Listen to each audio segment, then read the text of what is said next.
Hi everyone. Today we're going to study coefficient of variation. Let us define coefficient of variation denoted by CV.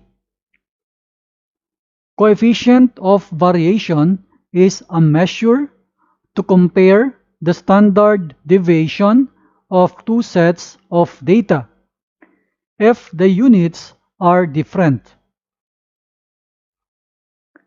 The formula is here. CV, that is the coefficient of variation, equals the fraction whose numerator is standard deviation over the mean times 100%. In comparing respective coefficient of variation of two data, the data set with less coefficient of variation has less variation and said to be more consistent. Let us see this example 1. The average score of students in a calculus class is 110 with standard deviation of 5. The average score of the students in a statistics class is 106 with a standard deviation of 4, which score is having more variation. For our solution, let us write the formula for the coefficient of variation. Then let us compute for the coefficient of the calculus class, which is equal to 5, that is the standard deviation, over 110, which is the mean, times 100%. Using our calculator, the value is 4.54%. Next, let us compute for the coefficient of variation of the statistics class, and that is 4, that is the standard deviation, over 106, that is the mean, times 100%. This is equal to 3.77%. We say that calculus class has more variation because its coefficient of variation is more. This is our final answer. Let us see this example 2. Find the coefficient of variation of the ages of 5 children. And the data are 3, 6, 10, 12, and 8. For our solution, let us rewrite this data into a column, into a table. And this column is represented by X. Let us now compute for the mean. The formula is X bar, that is the mean, equals the summation of X over N.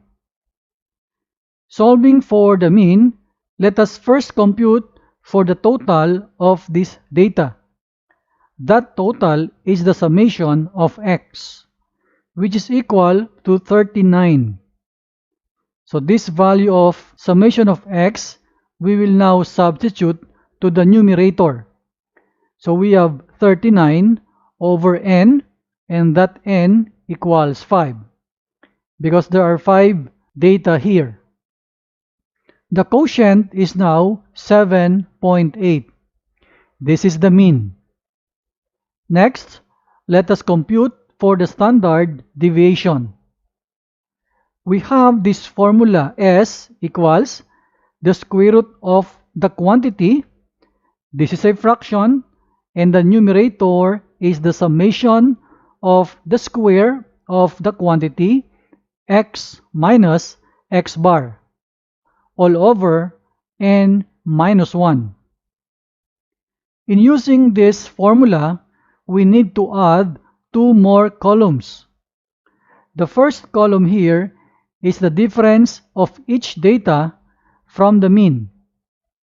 So we have this first blank, we will have 3 minus the 7.8.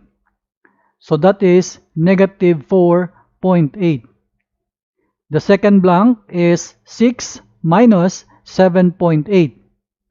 And the difference is negative 1.8. Next, 10 minus 7.8. And we have 2.2. Next is 12 minus 7.8. And the answer is 4.2. The last blank is 8 minus 7.8 equals 0.2. The next is for us to fill up the last column. In here, we're going to square each data respectively. For the first blank here, this is now the square of negative 4.8. So that is now positive 23.04. Next, the square of negative 1.8. So we have positive 3.24. The square of 2.2, and it is equal to 4.84. The square of 4.2 is 17.64. The square of 0.2 is 0.04. The next is we will get the total, and that will be the summation of this column. That is the summation of the square of the quantity x minus x bar. And the value is 48.8. This value is what we need in our formula here. Substituting the values, we have now the square root of 48.8 over the n minus 1 is 5 minus 1. The 5 minus 1 is 4. And we get the quotient of this fraction, we have now 12.2. So the square root of 12.2 is the standard deviation, which is equal to 3.49. Next, the coefficient of variation with this formula, standard deviation over mean times 100%. Substituting the values, we have 3.49 over 7.8 times 100%.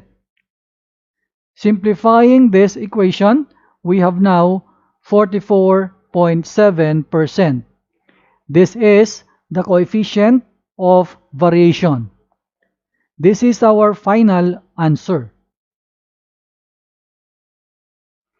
I hope you learned something from this video. See you again next time.